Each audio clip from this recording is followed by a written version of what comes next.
কোরবানির মাংস গরিব আত্মীয়দের মাঝে বন্টন করা কেউ কেউ আবশ্যক মনে করে, এটা কি গুনাহের কাতারে পড়বে কিনা?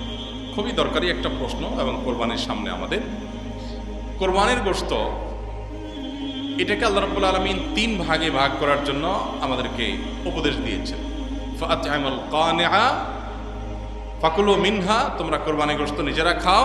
ওয়া আত'আমু আল কানিআ ওয়াল মু'তাররা ওয়া আত'আমুল বাঈসাল ফাকির আছে, যারা তোমাদের আত্মীয় স্বজন আছে, প্রতিবেশী আছে, তাদেরকে খাওয়াও। আবার যারা অভাবী, নিডি, গরিব মানুষ, তাদেরকে দাও। তার মানে নিজে খাবেন, আত্মীয় স্বজনদের মধ্যে হাদিয়া উপঢৌকন দিবেন, আর গরিব দুঃখীদেরকেও খাওয়াবেন। কিন্তু এই বন্টনটা এটা কোনো ফরজ বা ওয়াজিব না। এভাবে 3 ভাগে করতে পারলে ভালো, উত্তম। কিন্তু এটা যদি কেউ না করে তাতে কোনো গুনাহ হবে না। আমাদের সমাজে সমাজের ভাগ নামে একটা ভাগ কোরবানির ক্ষেত্রে প্রচলিত আছে। অনেক এলাকাতে এলাকার কিছু মোড়ল মাতবররা তারা সকল কোরবানির পশু থেকে একটা অংশ, যে 1/3 করে তুলে নিয়ে আসেন, অথবা 1/3 পুরোপুরি না হোক বাধ্যতামূলক একটা অংশ তারা নিয়ে আসেন, এনে তারা তাদের মতো করে পুরো এলাকাতে বন্টন করেন। অনেক এলাকাতে যে কোরবানি দিয়েছে তাকেও দেয়, যে দেয় নাই তাকেও দেয়। এখন এই সমাজের ভাগ নামে যে ভাগটা বাধ্যতামূলকভাবে কালেকশন করা হয়, সেটা কোনো অবস্থাতে জায়েজ না। যদি বাধ্যতামূলকভাবে করা হয়, যদি জোরপূর্বক করা হয়। এখন আমার কোরবানির গোশত আমার কাছে নির্দিষ্ট কিছু গরিব আছে জানাশোনা, আমি তাদেরকে একটু দেবো, কোনো গরিবকে একটু বাড়ায় দিব, কাউকে একটু কমায় দিব। আমার হয়তো আরো দূরে কোনো আত্মীয় আছে, তাকে আমি একটু পাঠাবো।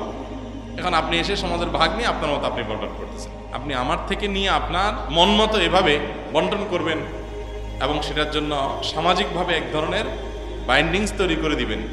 এটা হলো জোরপূর্বক চাঁদাবাজির মতো।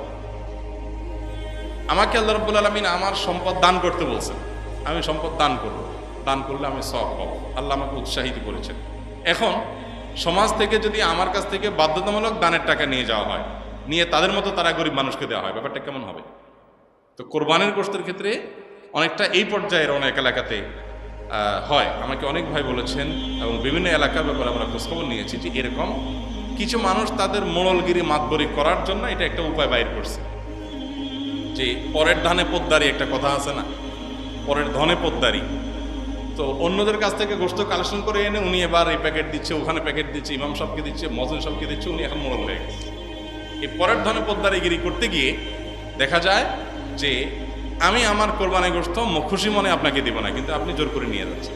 সিস্টেম দিতে হবে, উপায় নেই। জোর করা বলতে কি টানাটানি করা লাগে না, সিস্টেমটাই এমন করা হয়েছে যেটা না দিয়ে কোনো উপায় নেই। এরকম করা জায়েজ নেই। লা ইয়াহিল্লু মালু ইমরিইন মুসলিমিন ইল্লা বিতিবি নাফসিহি, হাদিসে আসছে কোনো মুসলমানের সম্পদ তার মনের সন্তোষ ছাড়া জায়েজ নেই।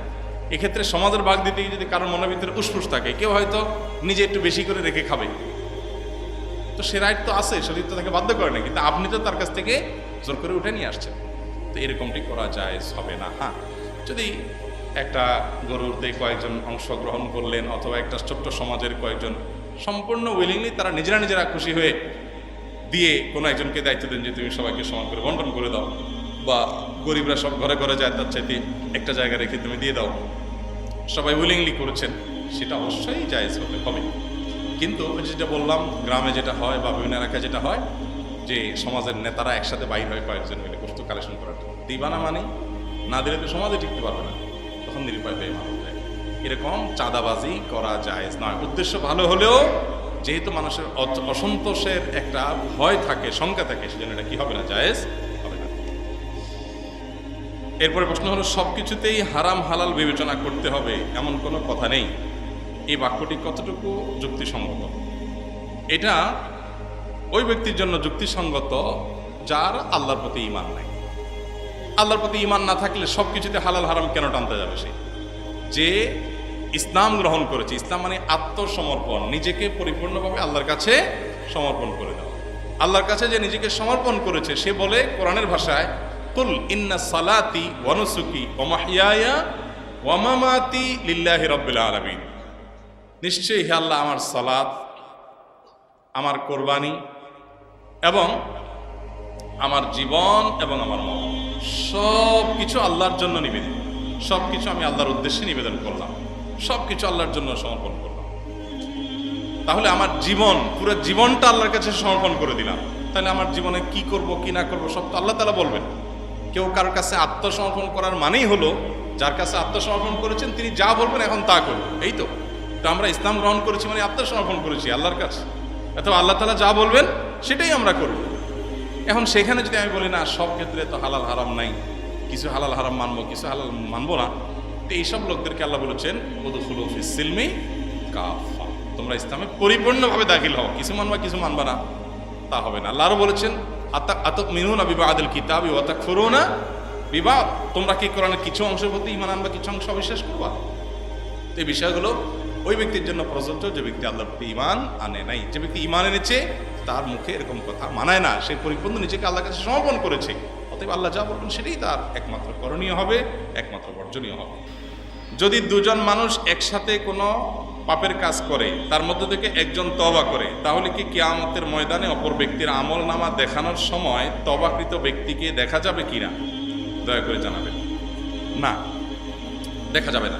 দুই বন্ধু মিলে কোনো পাপ করেছেন, কোনো গুনাহ করেছেন, একজন আপনি আল্লাহ আপনাকে তৌফিক দিয়েছে, আপনি তওবা করেছেন, আপনার বন্ধু তওবা করে নাই, এখন বন্ধুর পাপের প্রকাশ আল্লাহ কিয়ামতে ঘটাবেন, যেহেতু আপনি তওবা করেছেন আপনারটা আল্লাহ তাআলা ঘটাবেন না, কেমন যেন আপনি করেনই নেই।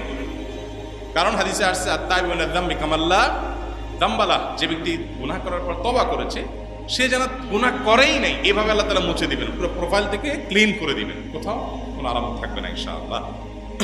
এরপর প্রশ্ন হলো, আমি মিলাদ কিয়াম করে অন্তরে প্রশান্তি পাই, আমার চোখে পানি এসে যায় এবং আমি চোখ বন্ধ করলে মদিনার সবুজ গম্বুজ দেখতে পাই, আর আমি এটাকে ফরজ ওয়াজিব অথবা সুন্নত মনে করি না, তাহলে কি এটা করা আমার জন্য যথার্থ হবে? দেখুন ভাই, মিলাদ কিয়াম কি দাঁড়িয়ে দাঁড়িয়ে দুরূদ পড়লেন, এই তো দুরূদ তো আসলে মৌলিকভাবে দাঁড়িয়ে পড়া কোনো নিষেধ না। দাঁড়িয়ে দুরূদ পড়া কি নিষেধ?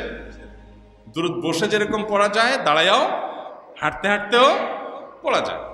এখন আমি মনে করেন দাঁড়ায় দাঁড়ায় দুরূদ পড়লাম, তো এর মানে কি আমি কিয়াম করলাম?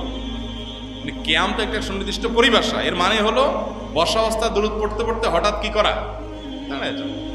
আমি দাঁড়ায় দাঁড়ায় পড়লাম, তো এটা তো নিষেধ না, কোনো সমস্যা নেই। এখন নবী করিম সাল্লাল্লাহু আলাইহি ওয়াসাল্লামের প্রতি ভালোবাসার আবেগের আতিশয্যে আপনি আপনার ভিতরে কোনো বিশেষ অবস্থার তৈরি হবে, এখানে শরীয়তের বিধিনিষেধের কিছু থাকবে না, যেটা ফরজ ওয়াজিব মনে না করেন, সেটা আরেকটা বিষয়। কিন্তু একটা জিনিস আমাদের মনে রাখতে হবে, ডক্টর মোহাম্মদ আব্দুল্লাহ জাহিনুদ্দিনের একটা কথা আছে বেশ চমৎকার শরীয়ত বোঝার জন্য। শরীয়ত জিনিসটা কি? শরীয়ত মানে মনের ভিতরে বিশেষ হালত তৈরি হওয়া না, শরীয়ত মানে আমার চোখের পানি বের হওয়া না, শরীয়ত মানে আমি আপনার কোনো কারামতি জাহির করে দিলাম, এই জাহির করা না। শরীয়ত হলো মুহাম্মদ সাল্লাল্লাহু আলাইহি ওয়াসাল্লামের আনুগত্য, শরীয়ত হলো মুহাম্মদ সাল্লাল্লাহু আলাইহি ওয়াসাল্লাম অনুসরণ করা। আপনার মনের ভিতরে কি অবস্থা হয়েছে সেটা ইম্পর্টেন্ট। ইম্পর্টেন্ট হলো কি? ইম্পর্টেন্ট হলো আপনি যা করছেন সেটা কোরআন হাদিসে আছে কিনা। আপনি দুরূদ পাঠ করেন, সেটা কোরআন হাদিসে আছে। কোরআন হাদিসে দুরূদ বসে দাঁড়িয়ে পাঠ করার আলাদা কোনো শর্ত দেওয়া হয়নি, আপনি যে কোনো হালতে করেন, কিন্তু বসে করতে করতে একটা পর্যায়ে দাঁড়ায় যেতে হবে। এটাকে যদি আপনি সিস্টেম বানিয়ে নেন তাহলে সেক্ষেত্রে এটাকে দুরূদের সুন্নাহ, দুরূদ পাঠের আদব, দুরূদ পাঠের ক্ষেত্রে শরীয়তের নির্দেশ মনে করলে সেটা বিদআত হবে। আপনি এরকম কিছু মনে না করেন, হাঁটতে হাঁটতে দুরূদ পড়লেন, দাঁড়ায় দুরূদ পড়লেন, কোনো অসুবিধা নেই। মৌলিকভাবে দাঁড়িয়ে দুরূদ করতে কোনো অসুবিধা নাই, কিন্তু এটাকে আপনি আবশ্যক মনে করলে সমস্যা আছে। আর মনের অবস্থা তৈরি হলে আপনার কাছে ভালো লাগে সেজন্য আপনি এটা করবেন, তাহলে এটার নাম শরীয়ত না। শরীয়ত হলো নবী করিম সাল্লাল্লাহু আলাইহি ওয়াসাল্লাম যেটা যেভাবে করতে বলেছেন, যেটা যেভাবে রেখে গেছেন, কোনো কিছুকে জেনারেল রেখে গেছেন উনি, আপনি জেনারেল রাখতে হবে, আপনি ওটাকে বিশেষভাবে ফিক্স করতে পারবেন না কোনো পদ্ধতিতে।